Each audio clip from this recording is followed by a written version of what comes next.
I'm 68 years old. So, not a kid, and this is the 21st century. The first time I sat down with Graham Alvord, we talked about his youth, spending summers in Kittery Point, swimming, doing things that boys did then. He even watched the trolley go by every day. Imagine a trolley in Kittery Point. It actually tipped over once on the curve near the Congregational Church. He tells a wonderful story about that. Now, I know the trolley ceased operation a long time ago, and sitting opposite this bright-eyed, vibrant man with a quick smile and flawless memory, I was confused. You remember this? I was 6, he replied. Then it hit me. He's talking about the early 20th century, the last century. Graham Alvord was 6 years old. My dad wasn't born yet. It was the beginning of a 100-year journey. In 1916, Packard Motor Company introduced the revolutionary twin-six engine. The first blood transfusion was performed. The Red Sox won the World Series with the mighty George Herman Ruth on the mound. Boeing Aviation began building airplanes. For the first time, Americans could talk on the telephone from coast to coast. The war to end all wars was far from over. Radio was an idea. Movies were silent.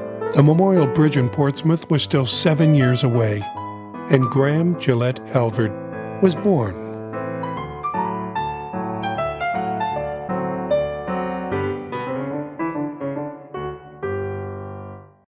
When the president, Roosevelt, proposed Lend-Lease, things were getting tougher and tougher for the Brits, and France had already given up. We didn't know much about the Russians. And when that piece of legislation, it was passed by one vote. And I thought, okay, Hitler cannot expect really any serious help from us, and Hitler's going to go through the rest of Europe, and we'll eventually wake up to the seriousness of it for us. And we'd probably be in the war for 15 years. Well, we didn't think of it as a big plus at the time, but we know what happened to push out of the war was the Japanese coming in. That meant that instead of a bare majority of one, all of a sudden the U.S. was practically 100% at war. So instead of looking like a 15-year operation, it looked more like a 5 or 10. And I went in and volunteered.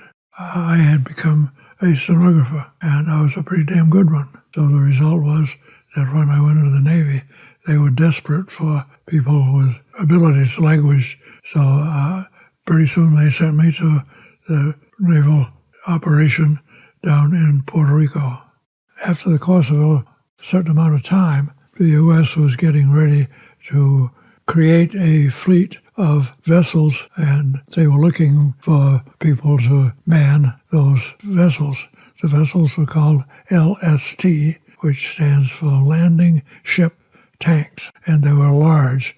Our crew was 10, and we had 2 other added to that, and those were medical people, because our ship was fitted out with space to take on the wounded.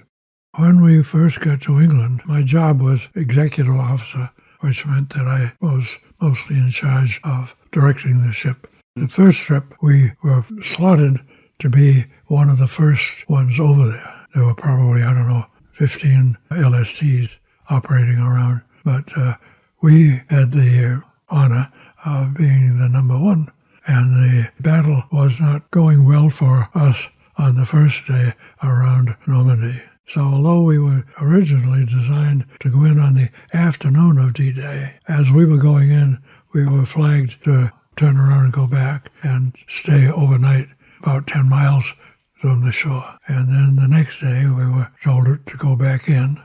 It's hard to be exact about what you remember, but I don't remember a minute's fear. There's something about warfare, especially if you think it's a necessary thing and you've got to do the best you can, that you just say, well, my job is to do this. And I know my brother had already died in a battle, so on our second trip in, we got through the first one all right. And as that was coming over close to shore, we were following a line of ships and the one in front of us maybe 100 feet away. And I was conning the ship, so I was right there on the conning station, And all of a sudden, the one in front was upside down. It hit some kind of mine. So that meant that when we being right behind them, wow, we were a little careful going in. And then 2 days later, when we were coming across the channel, we were hit by a mine and lost a fair number of people, including a crew. I still have a vivid memory of one of our young guys, about 17 or 18, who had been in the crew's quarters when the thing blew up. He was near the crew's quarters, and he ran up to the open deck and jumped into the water.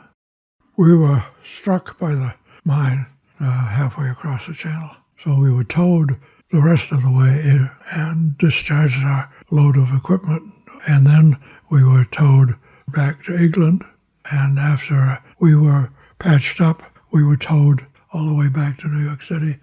I left the ship at that point.